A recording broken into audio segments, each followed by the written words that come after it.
Hello and welcome to Be-Bell Podcast. Today, I get to interview one of my pals. We became good friends over the last few years and she is my sustainability go-to. She is also one of the kindest people that I know. She has a fabulous story. She has travelled all around the world. She has so much to teach us on a daily basis. I hope you're going to enjoy this one. This is the most amazing Pat Kane. So, welcome to this week's episode of Be-Bell. I am delighted to introduce to you today, not just like the queen of Irish sustainability. She's looking at me like she's giving me the look now. Well, you can see the look if you're watching this on YouTube. But also my pal, Patricia Kane. Welcome. Thank you so much, my lovely. I'm delighted to be here. I'm so happy. You are the first, well, bar my nieces, the first person to join me on this relaunch of Be-Bell. And you couldn't have been a better person because I suppose over the last few years, we've got to know each other really well. And all the words of being supportive, being positive, being kind, they all reflect, I hope, our relationship. 100%. It is 100%. I feel the same way. And, I feel very lucky to have you in my little pot of friends. Amazing. I'll take that. Nice, Thank warm you. and fuzzy feelings. I'm all about the feels. But as we know, Be-Bell is not just about where you are today. It's really about how you became the person that you are. So let's start right back at the beginning. Where did it all begin? Let's do it. Well, I was born and then, no jokes aside, I was born in Rio de Janeiro. I keep saying, the west of Ireland. It kept going west. And, grew up in a family with plenty of women, plenty of bells. Very, very strong women. I always joke that, I often ask, where are the men in my family? We're almost like those self-reproducing little creatures in nature. The women really, they have a voice. We were raised in a way that we never knew the world was not fair to women. We were never told that, be careful because you're going to go out there and, they will treat you differently because you wear a skirt or lipstick, whatever. So we just went out in the world and we discovered things ourselves and it's like, this is a bit different, but we were never put in that box. And did you find, so, you said, where were the men? So when you were really small, how many siblings do you have? I have a brother and a sister. Okay. So were you quite close? Very close. Okay. Oh my God, so close. But we were all treated the same way, which is the most important thing. And I would say I owe that to my late grandmother, who was this phenomenal woman. We never had the patriarchy. Okay. We certainly had a matriarchy in our house. And that's it. So to me, we can do all things a man can, but better. Sorry, guys, if anybody's listening. But, jokes aside, it is a great place to be when you're young and, when you're growing and creating, I suppose putting together all those foundations and, they're so important for later in life. So grew up in that family, mad and loud and colorful and funny and nosy, love it. Graduated in business when I went to college. I didn't know what I wanted to do. And my mom said, do business because then you can do whatever you want. So there again, quite empowering, I suppose. My mom is, again, unreal. She is my idol. That's a fact. And shortly after graduating, obviously start working again. I start working in telecoms very early in. And was this all, so you're still in Rio? All in Rio. So I started working really, I was 16, in a family business and then our family business. And then moved after college to telecoms and worked in telecoms for a few years in Telecom Italia. They have a branch in Brazil. And funnily enough, I used to deal with operators, mobile operators all over the world. Okay. And one of those was based in Jamaica called Digicel. So it's an Irish business. It was fabulous, had great relationship with the lads there. And one day they were looking for someone to do exactly what I was doing in Rio. They were looking for someone to do that in Kingston. And I said, you know what, I'm 23. I have no strings attached. Let me go. So I told my mom, obviously plenty tears were had by the entire family because as I said to you, very close family, that's what happens. But best thing I've ever done. So I was 23, landed in Kingston, didn't know how to turn on a wash machine, like how much, powder or liquid you put in. I was like, how do you do this? But I landed there and never looked back. It was probably the best thing I've ever done. And so moving there at such a young age, and you just said you didn't know how to use a washing machine. I always joke with my mum about that, preparing our children to leave. Yes. So did you, although you took the plunge, did you feel ready? I never didn't feel ready. Okay. I didn't even think about that, I think. I like Google at the time, that was 2006, right? So what is that? Almost 20 years ago. Yeah. So, Google wasn't a thing. So I didn't Google Kingston and let me see what's available. I just went. I had a cousin of mine, Carol. She said, "Oh, I Googled Kingston. Do you want to have a look?" I was like, "What? What is that?" Anyways, okay, Google. It's like, no, never mind. I'm just going. It's booked. Nothing would change this. So I never not felt ready. Am I saying this the right way? Yeah. Yeah. I just went. There were moments, yes, that I was like, "Wow, this is rough."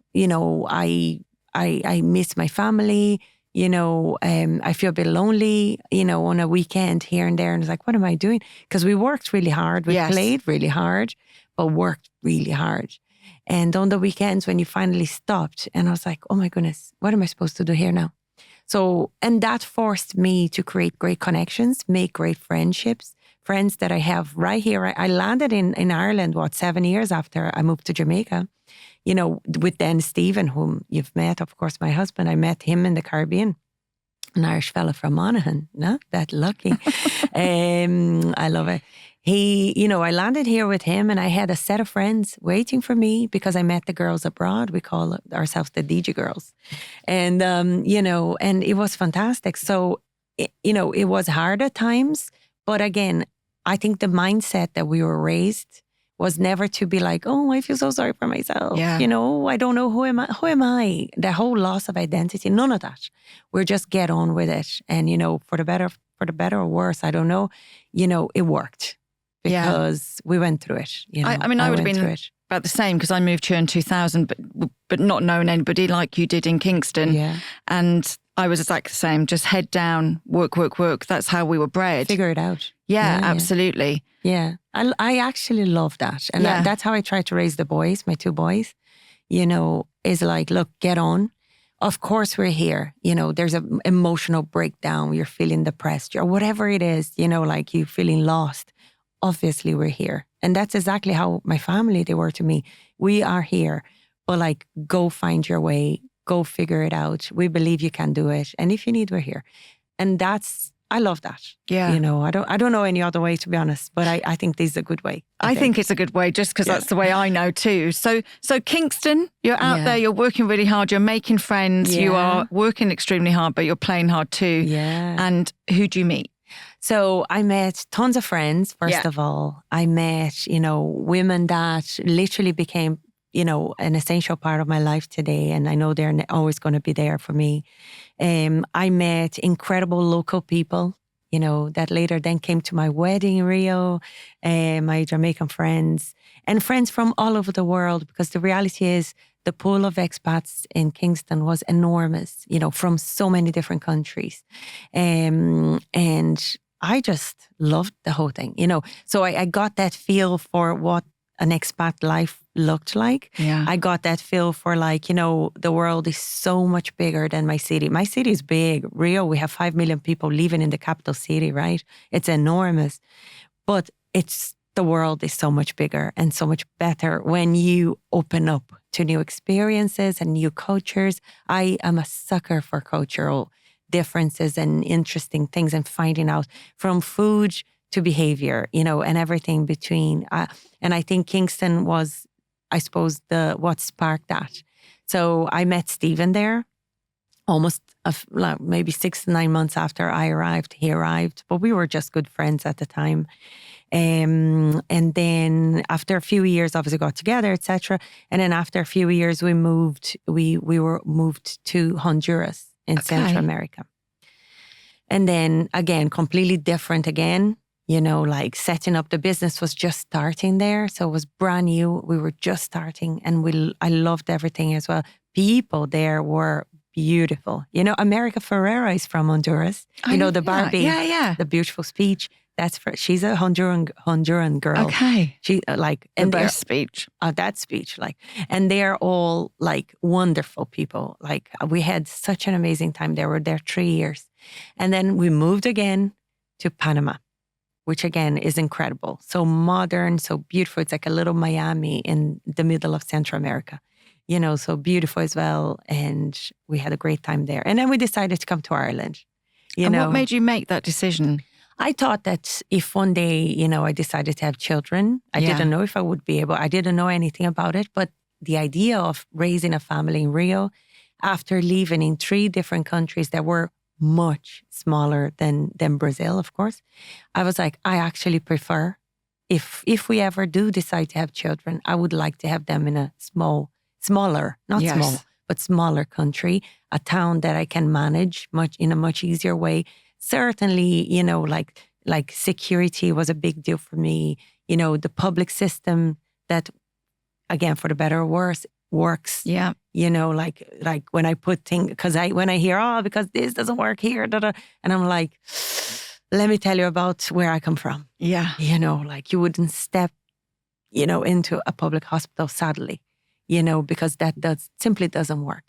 So, and I know it's very simplistic to say, like, you know, I'm sure there's loads of things that work, but as a general rule, you know, it's complicated. So a lot of factors like that. And Stephen was dying to move to Rio. He's obsessed with Rio. I was very lucky. I was brought up by the beach. My mom lives in front of the sea all of our lives and all of that. And so he's obviously like, and he's a surfer from Monaghan, the poor fella, I know. You know, like landlocked county, there you go. Yeah. But he loves it. And the first time he went there, he's like, this is it. And I was like, oh, honey, it's not, let me tell you. And when we decided to move, to leave Digicel, you know, we were there almost 7 years. We're like tired. Yeah. And we're like, look, we want to start, you know, I suppose creating roots somewhere for the long term, from the long run. And I said, 3, 2, 1, let's see, where do you want to move to? And it's like, 3, 2, 1. I said, Dublin. He said, Rio. I was like, okay, Dublin it is. And that's the way it works, baby. And here we are. Yeah. Amazing. And so when you say, like, obviously that sounds like, you know, it's a privileged place to live, you know, down by the beach. Because I know I've said it to you, last year I had a student and he was like, I leave my door open in Cork.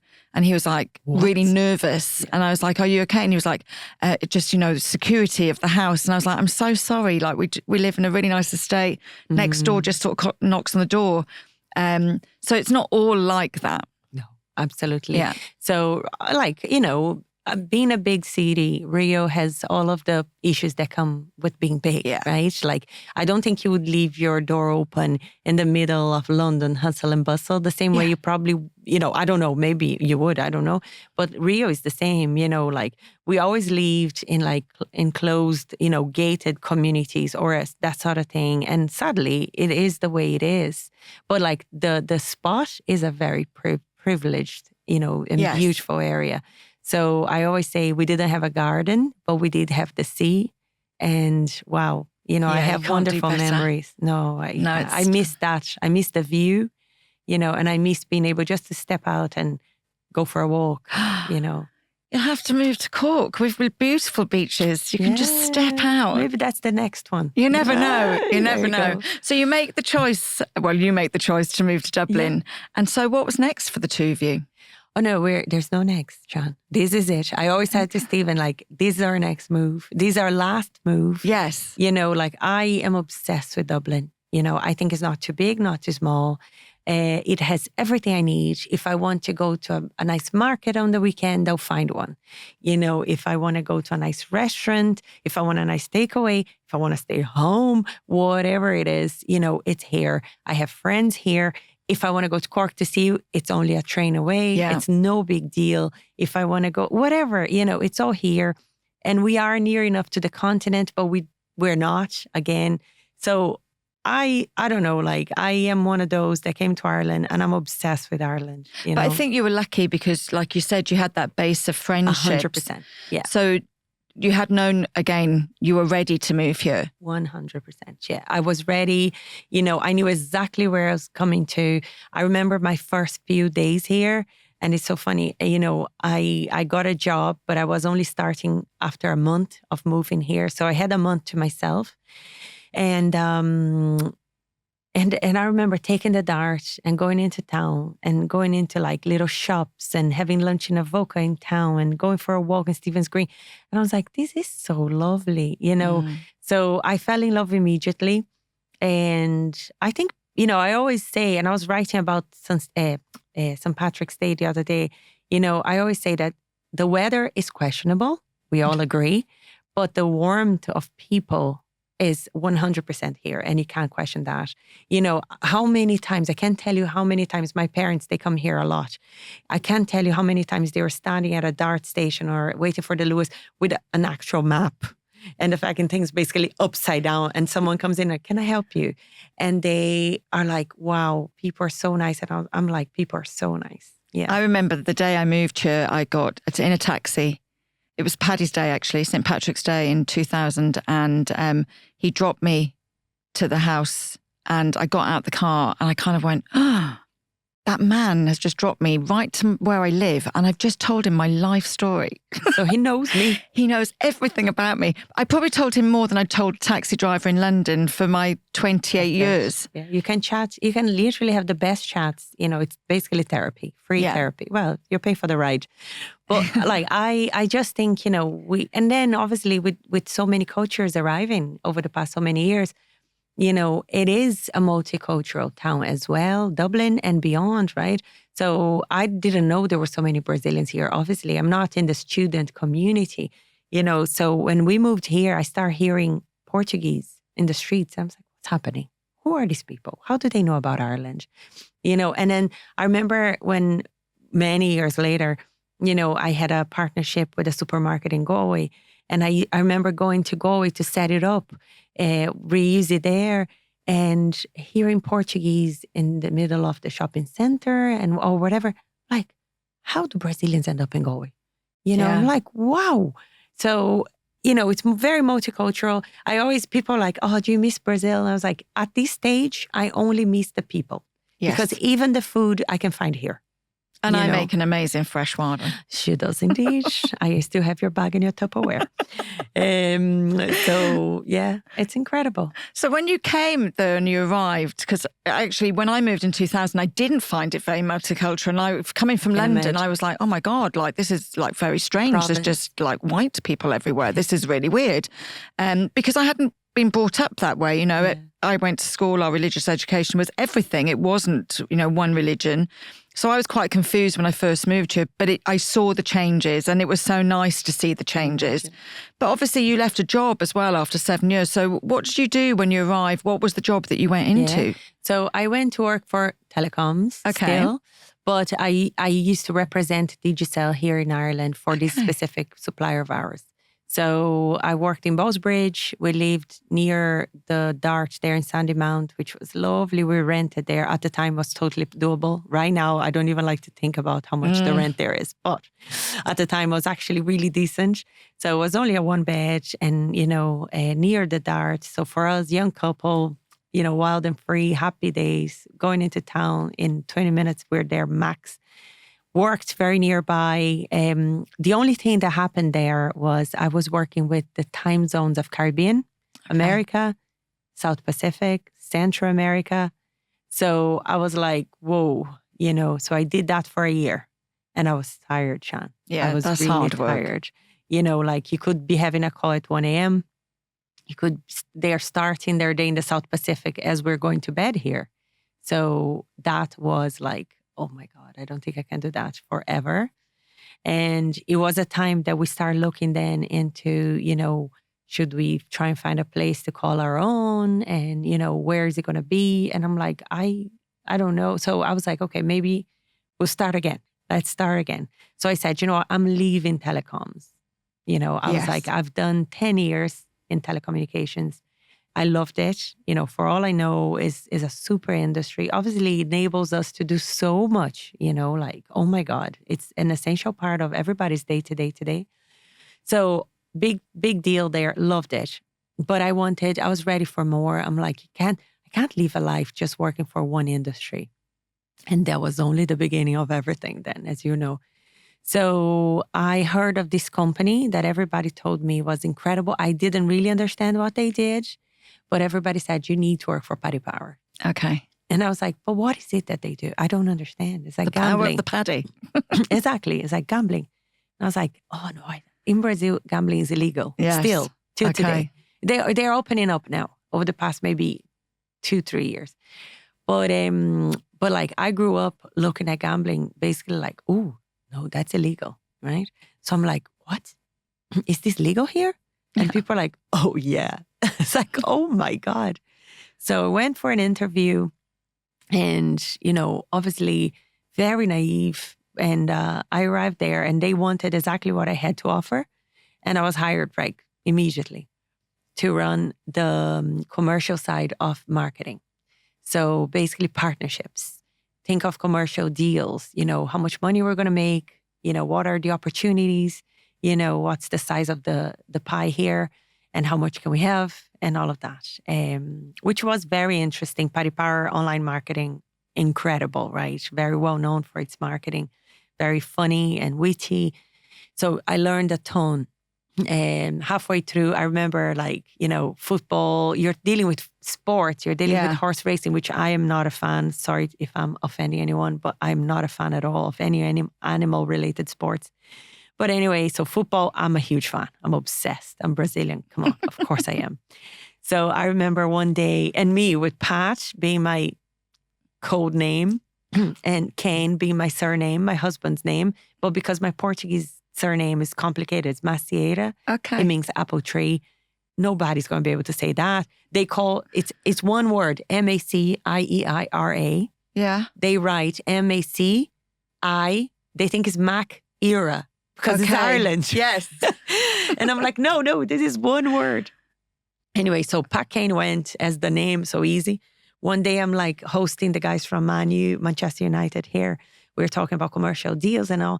And the lads, I opened the door. I was like, hey, everyone, nice to meet you. And they look at me. It's like, oh, we're waiting for Pat. And I was like, that's me. And they're looking at me and thinking, oh. And I was like, is everything okay? And they're like, we thought you're a guy. Oh. An Irish man. And I was like, I'm a Brazilian woman. But I have a passport. Would that help? It's like, oh, I'm Irish too. So, and they grabbed this little goodie bag. They had like a jersey with Kane stamped on the back. Oh, amazing. Cufflinks. Paul Smith cufflinks, very fancy. Nice. I said, don't worry, my father-in-law will love that because he's Man U obsessed.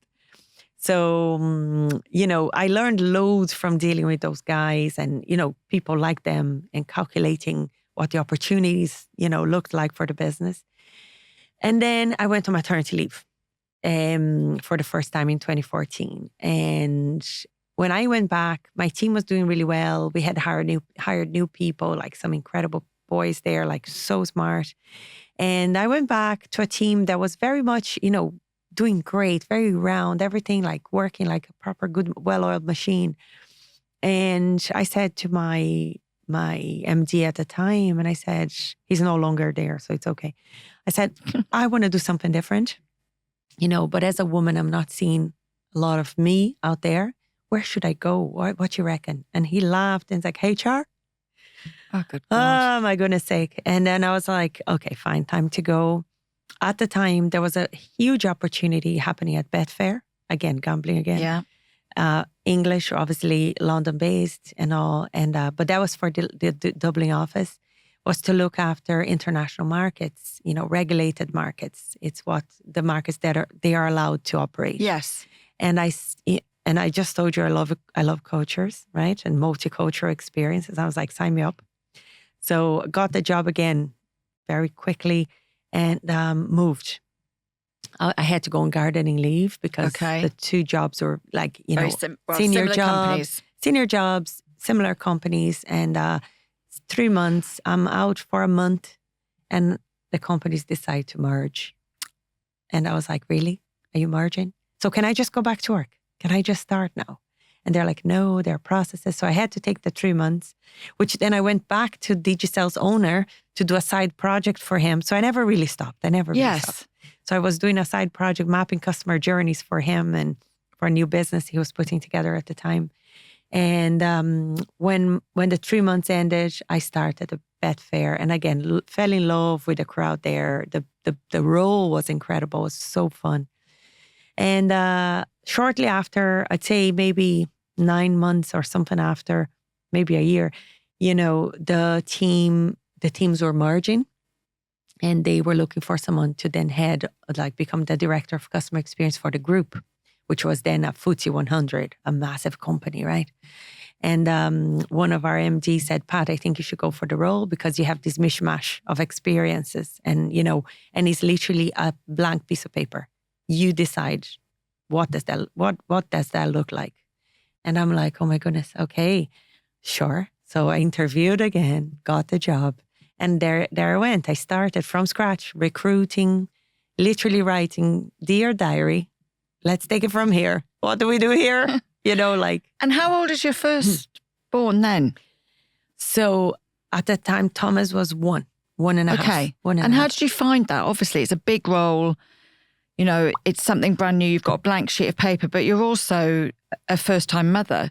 Seabody products are powered by the most amazing marine bioactives and rejuvenated properties that deliver transformative results for all skin concerns. Be that reducing wrinkles, increasing firmness in the skin, or improving your skin's texture. Ticking every box for me, it has to be said. Every element has been considered when it comes to this Seabody range of skincare and supplements. They are plant-based, cruelty-free, and, more to the point, super luxurious. My favourite 2 products, has to be said on a personal level, are the Elixir Serum. Absolutely love it. I also love their eye cream and also their fabulous Glycan Moisturiser. Thank you so much, Seabody, for supporting the Be-Bell podcast. Yeah, he probably was 2, I'd say, like now that I'm calculating. So he was 2-ish. Yeah. Very difficult, Shan. Horrendous, to be quite honest. First of all, even before the merger, when I started with Betfair and I was dedicated to international markets, I traveled every week, talk about carbon emissions. I paid all my duty already there. That's why I suppose I changed my career dramatically. Yes. But we'll get to that. Very difficult. I remember one day coming back from London. I used to sleep 2 nights in London every week, or Malta, or Madrid, or Denmark, or Spain, whatever. It was a lot, yeah. So I remember going back home one evening, and he's with the minder. We had an angel minder, Pauline, and he's holding on to Pauline, and he's looking at me and saying, no, no, no, no, no, no, no. And I'm like, oh my God, broke my heart. It broke my heart. Yeah. And I was like, okay, surely I need to do something about this. Obviously at the time I didn't know what to do, but then the new opportunity arrived. Not much changed from a traveling point of view because, again, my team was spread and I had to go. So customer experience, what is that, right? It's literally mapping journeys and how customers interact with the business. But that could be your call center, and our call center was all in Malta. So I went to Malta more times than I can count, never for pleasure, mind you. Lots of great dinners, but never touch the water. We could be in London a lot, and so on and so on. Yeah, fly in, fly out. Yeah, so it was very, very busy. So it wasn't easy, was not easy.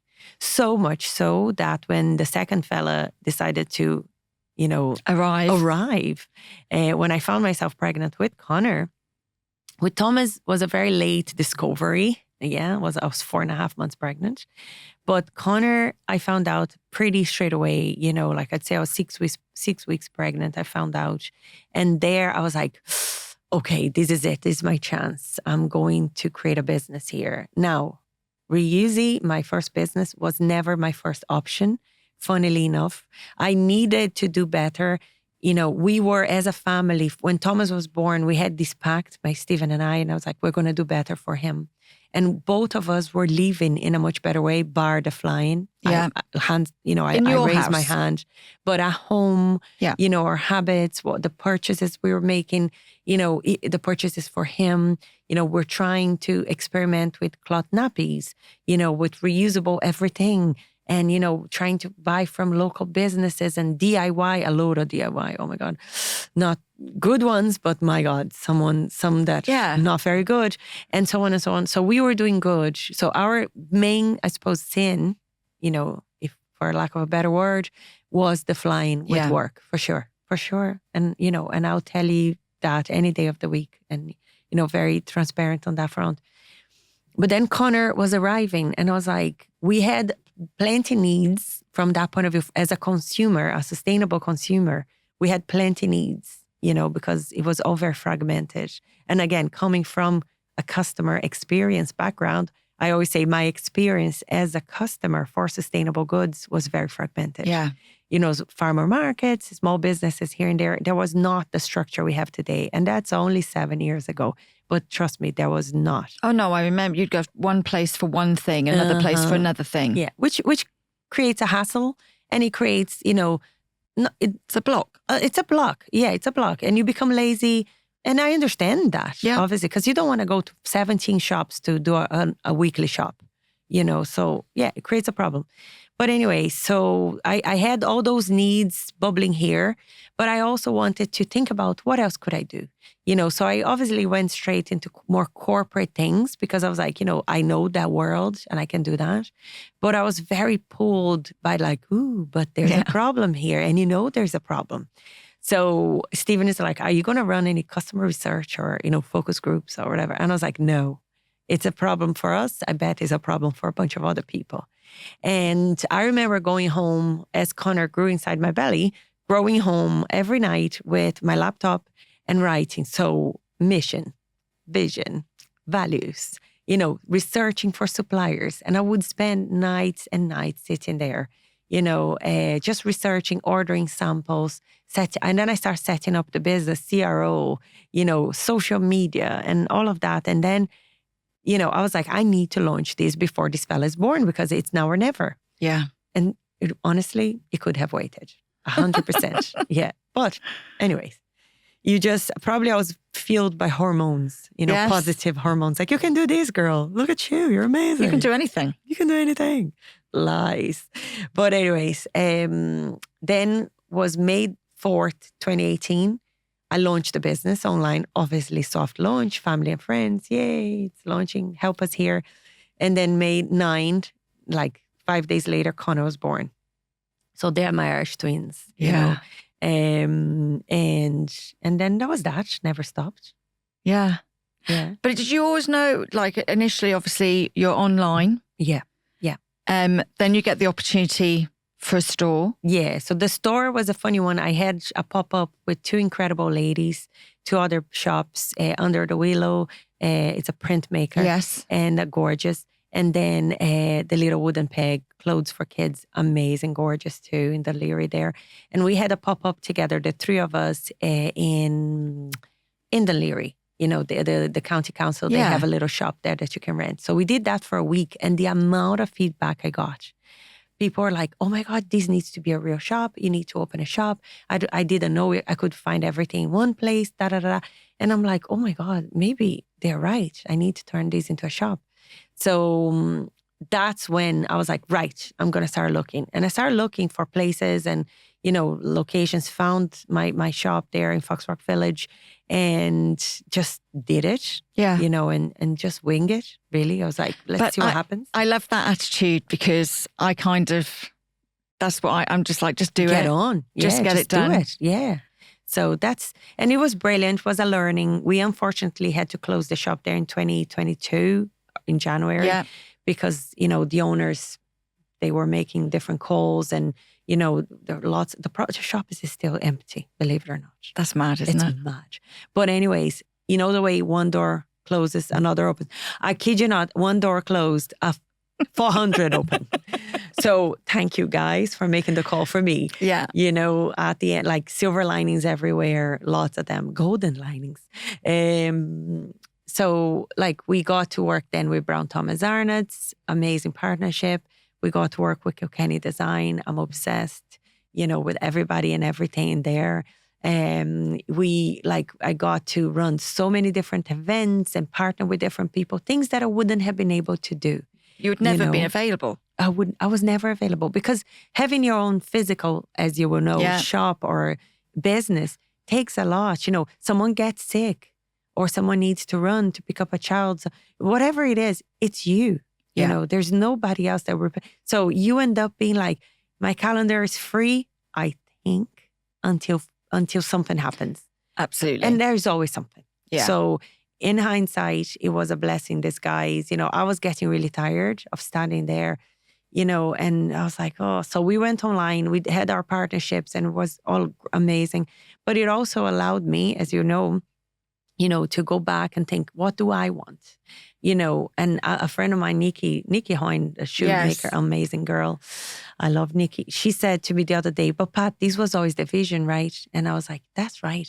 You know, I remember recording her podcast in 2020, right before the pandemic, and saying to her, you know, this business has an end date because my dream is that retailers out there will realize that, you know what, sustainable products are the only way to go. And they are going to be catering for a sustainable consumer, which hopefully will be all of us at some stage, you know. So the options out there will all be better, which means we don't have to exist. Yeah. So that's my business with an expiry date.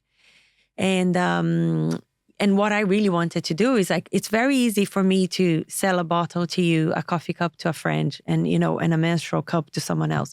But that's one person at a time. And whilst there's a massive power in people making changes themselves one day at a time, I'm all for it, the power of one, as you know, I wanted to affect, you know, and I suppose impact more people at once. And the only way for me to do that was really to work with businesses, with big organizations or organizations, small, medium, large, just trying and bring them on board, right? You need to touch more people. And I'm of exactly the same ilk. I don't want to tell one person about it when it's such an important message. You need to be telling everybody about it. That's it. So you've created this space for yourself. Exactly. So I had Reuse It there. Reuse It is still there. It's operating online. And, you know, we're happy with everything. So it's brilliant. It was certainly the foundations of something much bigger for me personally, which was, you know, it opened up in this specific order. You know, I was consulting with businesses here and there, a lot of word of mouth, which was brilliant for me because it suited my calendar. But then it opened up more. I could then formalize that as a business. And then most recently, I partner with Jill Peters, my business partner in Pragmatica. She's wonderful, wonderful lady from Carlo.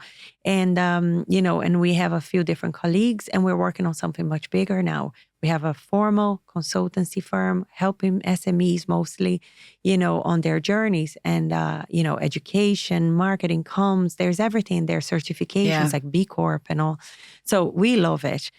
So it certainly allowed me to open up and then open up the media side of things with writing and, you know, like the TV bits and bobs and events and etc. And now, and that's what I think, you know, like you can do anything. Yeah. You literally can. I've got a question for you. How old is Thomas now? Thomas is 9. And have you ever spoken to Thomas about when you came home and he said no? No, actually. No, that's a good point. It's strange. A niece of mine used to be really mean to me when she was a baby and it used to break me. Oh. And she's 12 now. And recently we have had a lovely chat and I said, you know, you used to break my heart when you were a baby. And she couldn't go, you know, she was like, oh, I would. And I said, no. I said, only because I care so much. Yeah. But it's really interesting. It was interesting to see her response. He was probably around 2, as I said, you know, like he won't remember, but Thomas is one of those kids. He's very sensitive. Yeah. Very, you know, he's the one that between the two, like the other fella is like hard rock. He was here before. Fact. Yeah. You know, like that fella, he's here to pay for some sins or whatever it is. I don't know. He's wild and he's a ball of energy and he's my walking affirmation card. Okay. He says to me, Mom, what you do for people you love? And I was like, oh, I cook. Cooking is my love language, as you know, we share that. Yeah. You know, I feed them, I spend time with them, I don't know, I follow up, how are they doing or whatever. And he's like, but what do you do for yourself then? And I'm like, sorry, how old are you? 5. He's 5. Whilst Thomas is heart. He's made of heart, So I would say he will understand. I would do that and I'll let you know. Yeah. But he will probably, reassure me that everything's okay, Mom. He's so proud of Reezy. Every time there's something on the papers, a little note, a product that is featuring, on a little column. Yes. Or if I am doing a talk and there's a picture or something, he is so proud. He's like, Mom, one day you're going to need someone to manage Reezy. And I was like, yeah, one day. And I was like, hopefully not when you're big, because that's the plan, my son. Yeah. I want everybody to be sustainable. But I'd say he'll probably be like, don't worry, Mom, I'm okay, Yeah. But I will. That's a good point. No, yeah. I just, it was a really interesting conversation. When you said that earlier, I was like, I wonder if she's ever said it to him, because No. I think it's a lovely conversation to have, because I think for my niece now, she knows how much I loved her. Oh, that's lovely. I will certainly have that. We have Thomas and Mommy time. Yeah. Like our little dates. Love that. Yes. And so as a family, like, how do you spend your time? As a family, the boys do sports on the weekend. So obviously there's school during the week, and I'm working. I work from home a lot, but they know Mommy's home but not available, right? Yes. So they're very good at keeping their distance and respecting my hours, which is phenomenal. I never had that situation of heads appearing behind my camera during a call. Running in. I was like, just go. No, never had that. So they're good. They were bred that way. So I suppose they understand. But I also love being there, for homework, or if like today they came home with their little Easter artwork, and they're like, oh my God, look at this. And I was like, oh my God, the most beautiful thing I've ever seen. On the fridge. It's straight on the fridge. But, it's good to be there for that sort of thing. And then when we have free time, we love watching MasterChef together, believe it or not. Amazing. Every dinner time is like, so what do we have here, Mom? And I have to present a dish. I love that. I swear they love it. And they go like, okay, no, this is a good one. Well done, chef. And I get my apron, which is usually half a napkin. Amazing. And they do sports, a lot of sports on the weekends. But we love going for our walks. We love spending time outdoors. They're very into the garden. Obviously, again, they're bred that way. We're just like, they're very low-key kids. Yeah. They've never seen a Smith's Toys catalog because I refuse to put that in front of them. They're active. They're good. They're active. It's lovely. They're active. Yeah. And so what about for you? So I'm going to ask you what your son asked you. What do you do for yourself when it comes to self-care? Oh, sure. There's no limits now. You can just click your fingers, be anywhere, be doing whatever you want. What would it be? What would it be? I would probably make myself a cup of tea, make myself very cozy, sit and read something. Could be a magazine, could be a book, could be anything. Listen to a podcast, but just take that time. I love that. I love going for a walk by myself. I love silence. I'm very comfortable in my own company. I wouldn't be like, oh, I feel so lonely. No, I feel very comfortable. And I think I need it because I interact like yourself. We're constantly talking, constantly convincing someone of something. And, encouraging someone or coaching or whatever it is. So when I can, silence. Like I will drive in silence, so I really enjoy that. But reading is definitely a guilty pleasure. That's mad, actually. I was talking to somebody else the other day about driving in silence. I drove back from Dublin, actually, the other day to Cork. So 2.5 hours, 3 hours in silence. And it was amazing what I got done in my head. That's it. I think it's a healing. It's almost like fasting. You heal. It's like, okay, silence. I can start again. Yeah. If you haven't tried it, guys, try it. Absolutely. Yeah. What do you do, Pat? Like, I know we're both really positive people. That's why we get on. But everybody has a blue day. What do you do when you're in that situation? So my blue days, right? I've had a few bumps recently. Yeah. I had a health scare. Thankfully, all good, touch wood. I lost my granny, as I said to you, big part of our family. And it all happened in parallel. Okay, so it was very bad to say the least. I had a very tough couple of weeks. What I did was I allowed myself to cry. I allowed myself to cancel stuff. Thankfully, again, Jill, my business partner there, she's amazing. She took some stuff from me, to give me that time. And I literally stood my ground. I was like, you know what? I need time. And I am a sucker to just sit in front of the laptop just because it's a work day. I need to be sitting there. Yeah. But I brought it up to my bed. I know I didn't let go of the laptop, but I brought it up to my bed. And instead of sitting all stiff there on a chair, I brought it to my bed. I sat there. I put a podcast in the background and I stopped to cry. I stopped to eat some silly thing that I wanted. I'm a sucker for pistachio. Oh, I love pistachio. Yeah, but pistachio cream, spread, all of that. I was eating. I was like, I'm going to have this because I am sad. Okay. Yeah. And I've heard, I watched an interview with Gisele Bündchen, the Brazilian supermodel. She's like, yeah, don't do that, because you're sad, because you deserve, and I'm like, oh girl, I will. Oh yeah. That's exactly what I'm going to do right now. The chocolate Claire is on its way. Honey, no. So, I allow myself just to be, to feel, because I think if we don't cry enough, if we don't let whatever it is that's there out properly, it will keep coming back. And I found myself in that horrendous space that, I was holding on to all things and, trying to glue a plate that had been shattered in 1,000 places with spit. And it's like, it's not going to hold. I'm going to let it go and just let it, collapse. Yeah. And I find that when I'm like this, I just let myself collapse and then I pick up the pieces. But it helps, I think. I hope that women are good at that. I think I'm quite good, because grief, and it's like the sea. It's just a wave, and when it comes over you, it's just going to come over you. You have to, the sea goes over your head. You have to just hold your breath out and go for it. Absolutely, have a good cry, and then move on, and that will happen forever. I think. I think what? A friend of mine, she said something that changed my view last week. Okay. She's like, Pat, grief is happier than sad. If you really put everything on a scale, you are only feeling these now because you had unbelievable moments with that person. Yeah. I'm all goosebumps, but it is so true. Yeah. We could not have asked for a better grandmother. And, the amount of great moments and lessons and conversations. And, she was here, for goodness sake, when Thomas was born. She was like gardening for me. She was making me soup because I had the baby blues, crying a lot. She's like, just go up there, give it a cry, come back, I'll have food for you. She was wonderful, So am I sad? Very sad. And it's going to come and go 100%. I see little fuchsia, the flower. It was her flower, right? She always said there was a princess earring. And I saw it the other day. I was in Greystones for something and I was like, oh, there's my granny, and I cried.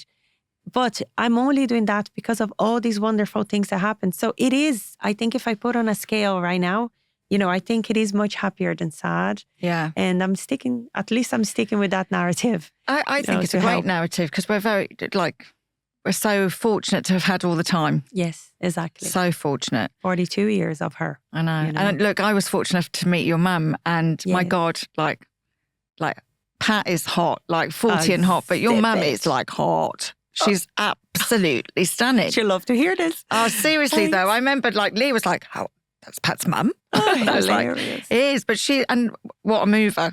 Yeah, I know. 63 going strong. Fair play. Yeah. Fair play. I'm not far behind her. But so what is next? We spoke about, just being and this being your year. What do you want from the rest of 2024? I want, first of all, calm.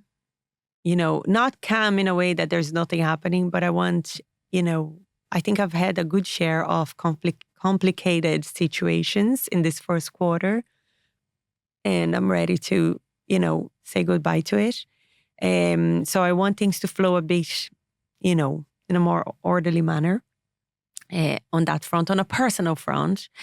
And then, I just want to be able to spend time with the boys, when I had my health scare there, I was like, wow, am I going to know what they look like when they're older? Yeah. Am I going to be here? And obviously I was going worst case scenario, but I was really afraid.